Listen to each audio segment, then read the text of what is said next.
Now we'll start with the first mode of nutrition, that is autotrophic nutrition. Now in autotrophic nutrition, what happens is an organism takes in the inorganic substances from the surroundings, and after taking these inorganic substances into its body, after consuming it, it will convert it into organic food. Let us see this with the help of an example. So for example, we know that green plants, in the presence of sunlight, they take in carbon dioxide from the air. Now carbon dioxide is an inorganic nutrient. So they take in carbon dioxide from the air, and also they take in water from the soil. So water is again an inorganic nutrient. So green plants, after taking in carbon dioxide and water from the surroundings, they convert it into organic food. And they do this by a process known as photosynthesis. And this mode of nutrition is known as autotrophic nutrition. When you split the word auto means self and the word trophic means nutrition. So now, how do we define autotrophic nutrition? So autotrophic nutrition is a mode of nutrition in which organisms synthesize their own organic food. Synthesize meaning produce. And such organisms who prepare their own food in their own body are called as autotrophs. For example, most of the plants and some of the bacteria. Now why do we say most plants? It is because it is only the green plants who are autotrophic in nature and who can prepare their own food in their own body.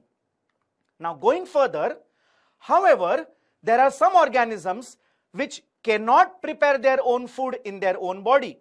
So obviously, they depend on other organisms for their food. Let us see some examples. Here you can see the lion running behind the deer for its food. You can see a monkey trying to reach for a bunch of bananas. You can see the deer, a small little deer eating the grass. You can see the panda eating the bunch of leaves. You can see the ant carrying a grain. So in all these examples, we see that organisms are depending on other organisms for their food. Now this mode of nutrition is known as heterotrophic nutrition. When you split this word, the word hetero means depending on others and the word trophic means nutrition. Example, all animals and fungi, they follow the heterotrophic mode of nutrition because they cannot prepare their own food in their own body. Now students, in heterotrophic nutrition, different organisms, they use different strategies to obtain food. Now when I say strategies, it means different methods. Obviously, because every organism is different. But they make these strategies depending on certain factors. Let us see which are the factors. The first factor is depending on the body design. That is depending on the type of body system the organism possesses. Like for example, herbivores need different kind of food compared to carnivores based on their digestive system because both have a different type of digestive system. Let us understand this with the help of an example. Now herbivores have a longer intestine, whereas carnivores have a shorter intestine. And this is the reason why herbivores, they can eat grass, because for digestion of grass, which is made up of cellulose, it takes a longer time. And that is why they have a longer intestine. Whereas carnivores, they eat flesh, because meat can be easily digested, and that is why they have a shorter intestine. Going further, the second point is depending upon the organization, which means whether the organism is unicellular or multicellular.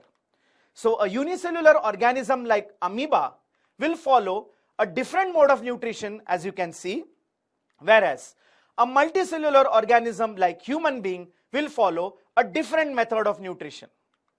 Going further, we have functioning, which means depending on whether the organism is saprophytic or parasitic. We will see this in detail in the later part of the chapter.